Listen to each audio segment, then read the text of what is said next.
Hi guys! Welcome back to my channel. Today is Sunday, so it's Arts and Crafts Sunday. And I'm gonna teach you how to crochet.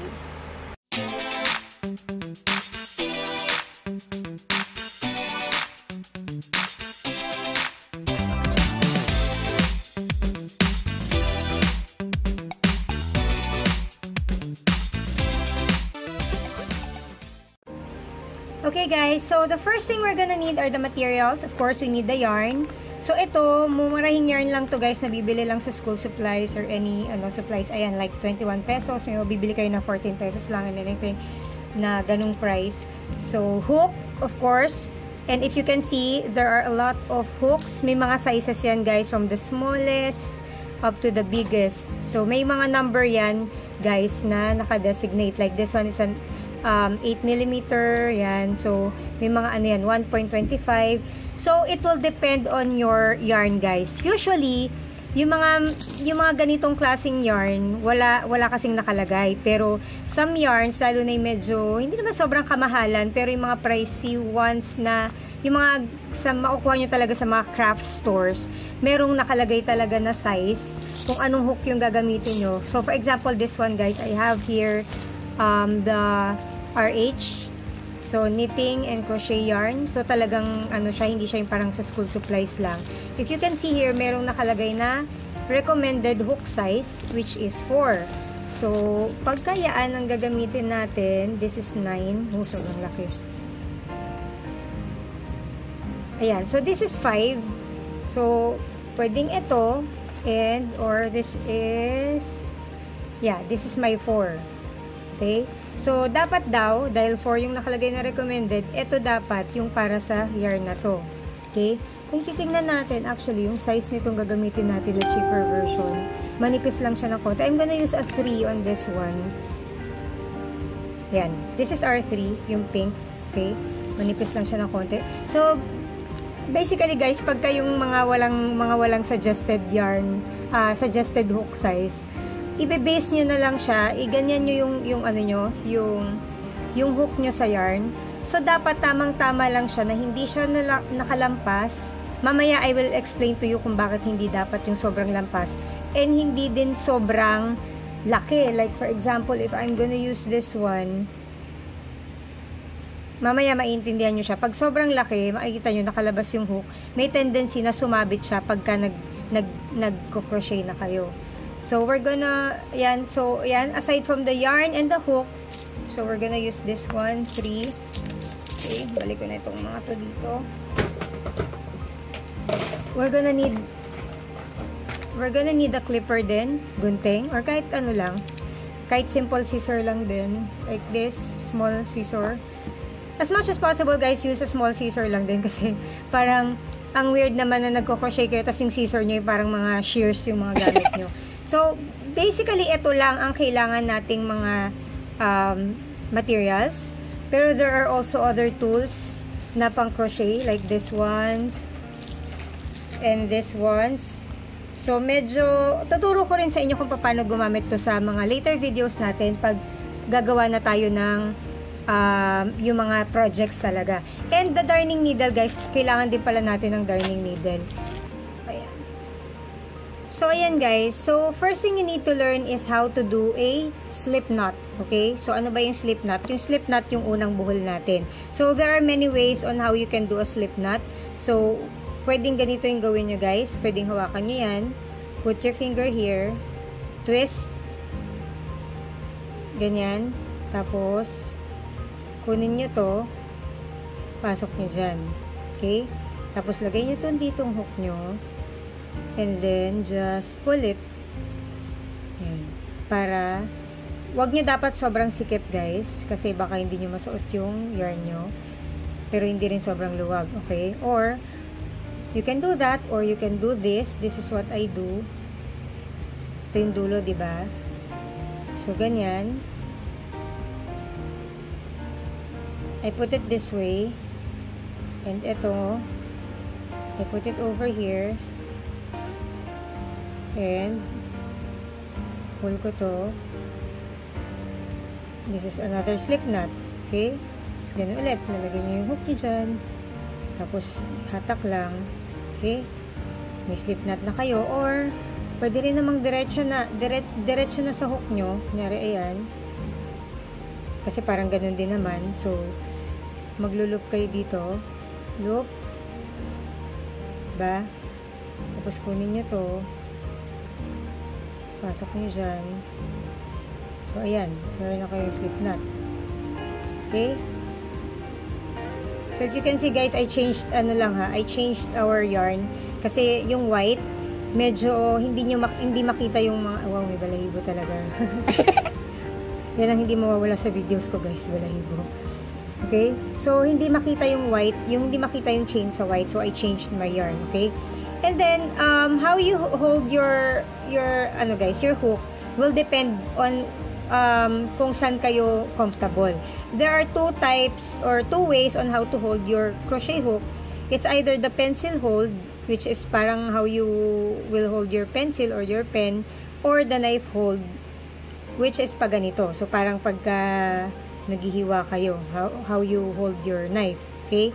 Ako, personally, I'm more comfortable in doing or in using the pencil hold rather. Okay? Pagpasensya nyo na guys, meron akong polyurethane foam. I was actually repairing the incubator a while ago. Okay? So, next naman guys, mag-start na tayo mag-chain. Pero first, paano ba natin hahawakan yung yarn natin? Ito yung yarn natin. So, ganito yung gagawin natin guys. Ako personally, ganito yung ginagawa ko ay loop it twice sa aking pinky finger. Dinadaan ko siya sa likod, dito sa likod ng kamay ko. Tapos, over my index finger. So, ganyan. Okay? And then, ganito ako mag-chain. Although, I'm seeing other people na isang loop lang. Tapos, dito sa ibabaw nila pinapadaan. Tapos, loop ulit dito. Pag ganon. And this is how they do it. May nakita naman ako na hindi sila nagluloop dito. Hawak lang. Tapos, dito sila parang nagluloop ng 2 beses. Okay? So, depende yan guys kung saan kayo comfortable. Okay? Pero ako, nasanay kasi ako na 2 loop dito, isa dito. Okay? So, now how to create a chain. By the way guys, kaya tayo nagaganito is for tension. Yung para hindi siya sobrang luwag. Kasi pag nag-crochet tayo ng ganyan lang, kunwari ganun lang, paano na tayo? Walang gumagabay, walang nag-hold dito sa end nung yarn natin. Okay? That's why we need to do this na meron siyang parang merong nag-hold sa likod. Okay? And at the same time, hindi rin sobrang luwag. Kontrolado natin kasi guys, iipit-ipitin nyo yan from time to time. Kumbaga, pag hinahatak nyo yung yarn nyo, di ba ganyan yan? So, every time na hinahatak nyo, ganyan lang yung movement niya. Okay? May tension pa rin, hindi siya yung sobrang luwag. So, kayo pa rin ang magkocontrol niyan. Pag sobrang luwag, ipitin nyo. Pag medyo sobrang sikip naman, luwag nyo para tama lang yung movement niya. Okay? So, ayan, ngayon, let's start doing chains. Okay? Ayan, so we're doing pencil hold. So, what you need to do is, wait, kalapit ko lang siya guys. Ayan. Kita ba? Nagpo-focus ba? Sana maganda yung camera natin, no? Okay. So, what you need to do guys is, yan, sunduin natin siya dyan. Pwede nyong i-twist lang yan guys, ganyan. Ganon. Tapos, masyadong masikip. Masyadong napasikip yung ating yan. So, yan yung problem guys. Pag masyadong masikip yung slip knot nyo or yung chain nyo, mahihirapan kayong ipasok siya pag labas nyo ng hook. So, dapat hindi siya masyadong masikip. Yan, nasikipan na natin, kakakwento ko. Sumikip na siya. Okay, so sundong ganyan. So, may 1 chain na tayo guys. Makikita nyo, ayan. Chain. Okay, 1. Let's do 11 chains guys. Okay. So, 1, 2, 3, 4. Okay? And every time you move on to the next chain, yung daliri nyo, di ba kanina dito tayo naka-hold sa knot? Tapos habang naggagawa kayo ng chain, pamove din ng pamove yung hawak nyo dun sa chain nyo. Okay? para hindi siya, yung chain nyo parang consistent yung size, hindi lumuluwag, hindi sumisikip. So, 4 na tayo, no? 5, 6, 7, 8. Okay? So, makita nyo. Ayan. 9, 10, 11. Okay? So, pag mag-next row na tayo, guys, so, ito na, tuturuan ko na kayo nung, first of all, tuturuan ko na kayo ng single crochet, kung paano ba ang single crochet. Sorry, guys, yung camera natin, medyo low-tech eh. Phone lang kasi. Okay? If you can see, guys, we have our chain here. Ayan, di ba? Kita nyo yung mga chain tayo. 1, and first chain, 1, 2, 3, 4, 5, 6, 7, 8, 9, 10. Tapos ito yung pang 11 natin. So, kung makikita nyo, may 2 parts yung chain natin. Yung top niya, tsaka bottom ng chain. Diba? Parang knot siya, diba? Knot. So, meron top dito. Ito yung bottom. And actually, meron yan sa likod. Yung back ng chain natin. Ayan, ito. Out of focus. Ayan. Okay? So, may mga projects, guys, na kailangan nyong doon kayo sa may back loop niya mag-connect ng chain. Okay? So, depende sa pattern, guys. Later on, I will teach you how to read patterns. Okay? So, ito na tayo, 11. Single crochet, guys. Ganito ang single crochet. So, we're gonna yarn over dito sa yung top lang ng chain. Kukunin natin to. Dito lang muna natin papasok sa unang loop. And then, yung pangalawang yarn over natin, yarn over tawag din, guys. Pag sinabi kong yarn over, kukuha tayo ng yarn. Okay? Papasok na natin dun sa dalawa. Okay? That is a single crochet. Okay? Ayan. Let's try this, guys. Medyo inoff ko yung kanyang autofocus. Ayan. So, okay. So, we created one, guys, diba? We created one single crochet na. So, yun yung first natin na hook. So, ito na yung pangalawa. Ayan, pangalawang chain natin. So, ganun ulit. Yarn over tayo. Pasok muna dito sa ibabaw. Yarn over. Sa una muna tayo mag-loop lang. And then, dalawa. Okay? So, again, sa susunod na chain na tayo. Okay? Dito na. Okay? Yarn over. Pasok dito. Pasok sa dalawa. Okay? Yun ulit. Next chain na tayo. Pag gano'n lang na pag gano'n na, make sure, guys, na hindi kayo papasok dun sa chain na napasukan nyo na. Makikita nyo naman yung yarn nyo kung saan nakalagay. Okay? So, dun na tayo sa next. Yan. Tapos, yarn over. Yan. Tapos, next.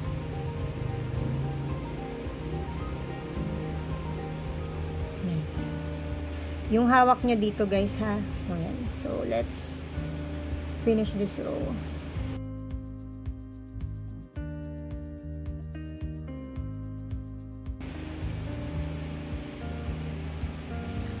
Ayan, guys. So, natapos na tayo sa first row. Okay? What we're gonna do is chain 1. Okay? Mag-chain 1 tayo. Kasi kailangan nating natapos na natin yung 10, ha, guys. 10 na chain. Tapos, mag-chain tayo ng isa. Okay? And then, flip over natin yung ating project. Okay?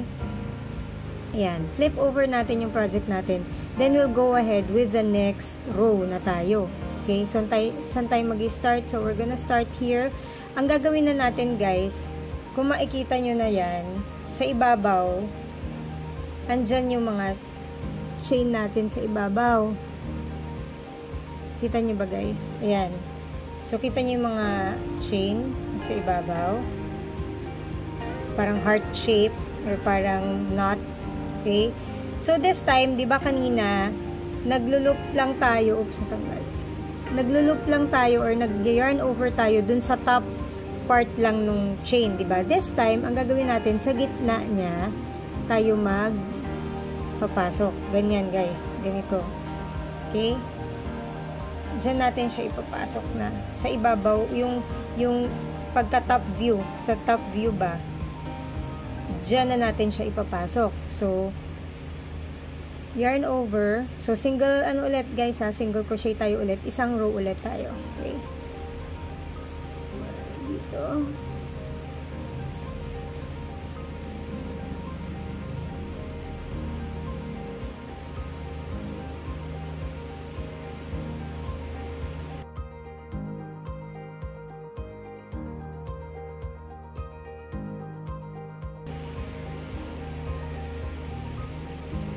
Ayan, guys. So, we have already created 2 rows. Okay? Ayan. So, now that I've taught you single crochet, next naman yung half double crochet. So, paano yung half double crochet? So, what we're gonna do, we're gonna chain 1 again kasi natapos na tayo sa isang row. Turn over na natin na ganyan. So, ang half double crochet naman, okay, I'm gonna put yung mga abbreviation nila, guys, ha. And also the symbols. Although yung symbols later on na lang kasi pag pattern reading na yan, eh. Okay, so naka-chain 1 na tayo. Ang half double crochet naman, ang gagawin natin, 'di ba, pagka single crochet, diretso tayo sa hook, sa loop agad or sa chain. Ang half double crochet, mag-yarn over muna tayo ng isa. Okay, yarn over ng isa, pasok sa chain. Okay, hatak. Okay, tapos kung makikita nyo, guys, if you can see, you have three loops here. Okay, and then all 3 pasok agad lahat. So this is the half double. Okay, yun. Okay, so again, yarn over, pasok sa chain, kuha ng isa hanggang sa maging 3 na yung loop natin dyan, hatak. Okay, yarn over, pasok sa butas, hatak ng isa muna. Okay, may sumabit. Malalaman nyo yun, guys, pag may sumabit kasi hindi nyo mahatak yung yarn nyo. Pag hindi nyo mahatak yung yarn nyo, ibig sabihin, guys, may nahatak kayo na may nasama. Minsan, guys, pagka sobrang laki nga yung hook nyo, minsan ganun yung nangyayari, sumasabit. Which is normal naman din, guys. Talagang may encounter nyo yun. Kahit gaano kagaling na kayong mag-crochet, guys, may encounter nyo yan, guys. Ito, may sumabit. Hindi ko siya mahatak. Isa, ayan. Okay? So, yarn over, pasok sa butas, hatak ng isa, pasok lahat yung 3. Sumasabit siya, guys. Ayan. Okay.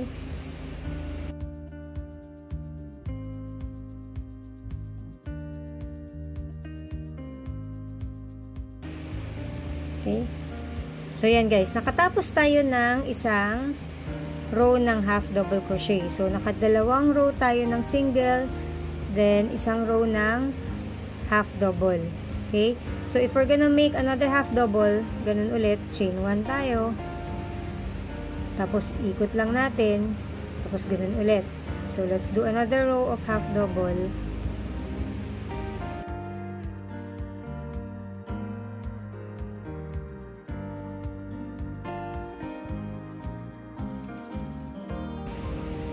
Yan. Okay, so guys, now we have done 2 singles, 2 half double crochets, and then we'll go ahead now with the double crochet.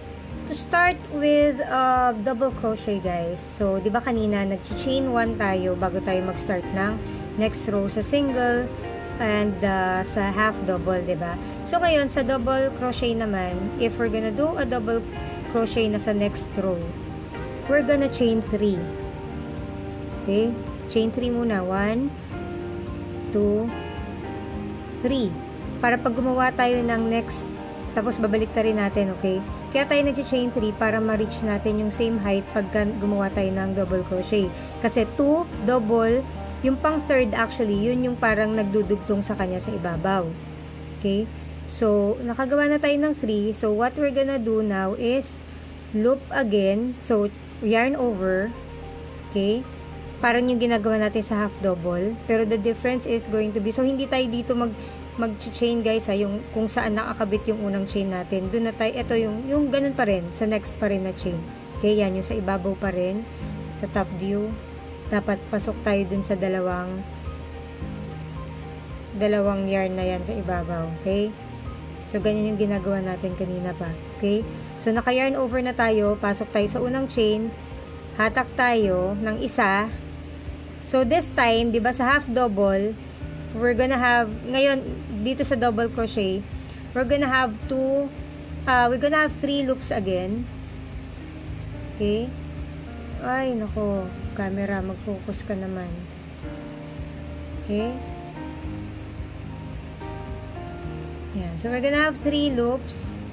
And then, ang gagawin natin, this time, sa 2 loops muna tayo magpapasok.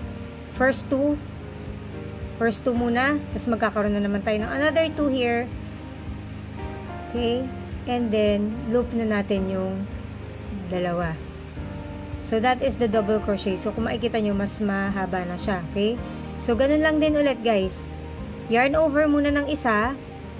Pasok na sa next chain. Hatak ng isa. Pasok sa dalawa muna. Hindi sa buong tatlo. Okay? Then, dalawa ulit. So, yarn over. Pasok sa chain. Dalawa. Oops, sumabit. Dalawa. Yarn over. Pasok sa chain. Dalawa muna. Tapos, dalawa.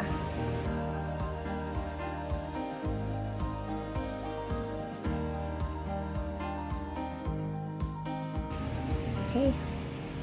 So, ayan guys. Nakagawa naman tayo ng double crochet na. Ayan. So, let's make the second row of double crochet. So, again, we're gonna chain 3. Okay? 1, 2, 3. Tapos, flip. Yarn over. Okay. Pasok sa next. Sino ba tayo? Wala na rin ako. Ayun. Next chain. Oops, sorry.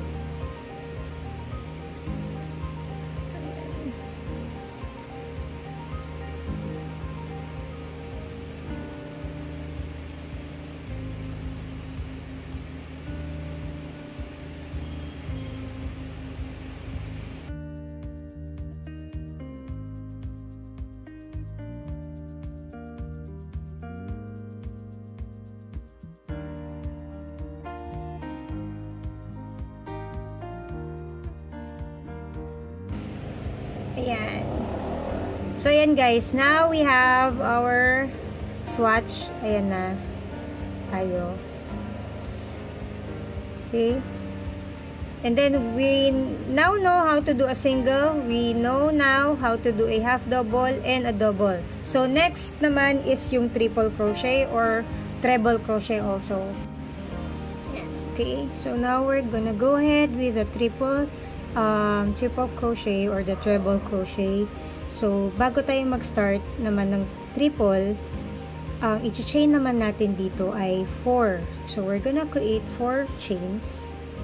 1, 2, 3, 4. Kasi yung pang fourth niya, magka-count siya as another chain. So, mag-start na tayo ulit yung dun sa susunod na chain na hindi yung dun sa chain kung nasan siya nakakabit. So, this time, treble crochet or triple crochet, magya-yarn over tayo twice. 1, 2. Okay? Dalawang beses na. Tapos, okay, mag-hook tayo dyan. And then may isa na, diba? Makikita natin, we have 4 loops here. Okay? 4 na. Gagawin natin, lagi lang dalawa-dalawa guys. So, dalawa. Ay, wait. Sumasabit siya. dalawa, dalawa, dalawa. Okay? Kita nyo ba guys? Laging dalawa yung susunduin natin na yarn. Okay? So again, yarn over twice. Next chain na tayo. Mag-hook muna tayo ng isa. Magpapapasok muna tayo ng isa dun sa chain hanggang sa maging 4 yung ating loop. And then, yarn over, sundo ng, daan sa dalawa. Yarn over ulit, suot sa dalawa. Yarn over ulit, suot sa dalawa. Okay? Yarn over twice.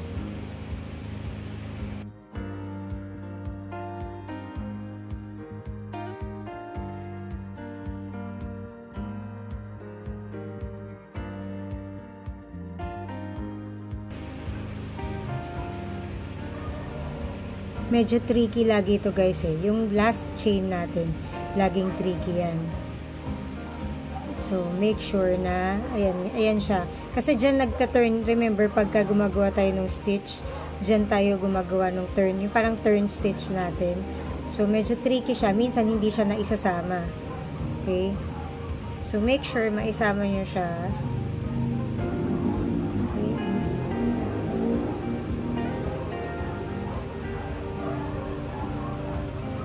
Okay?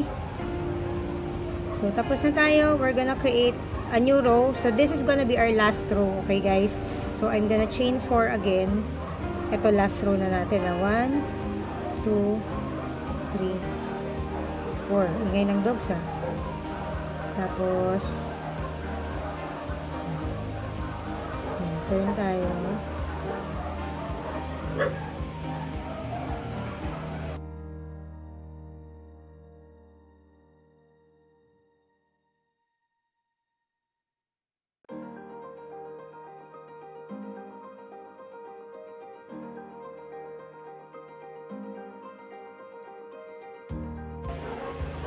Yan. So, we're done, guys. By the way, guys, pag nagkamali kayo, pag nagkamali kayo ng chain, ang gagawin nyo lang, guys, like, for example, this one, nagkamali kayo sa last row.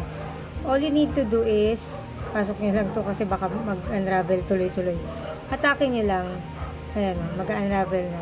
So, kung kunwari dun kayo sa last chain nagkamali, ganun lang yung gagawin nyo, guys. Tapos, ulitin nyo na lang.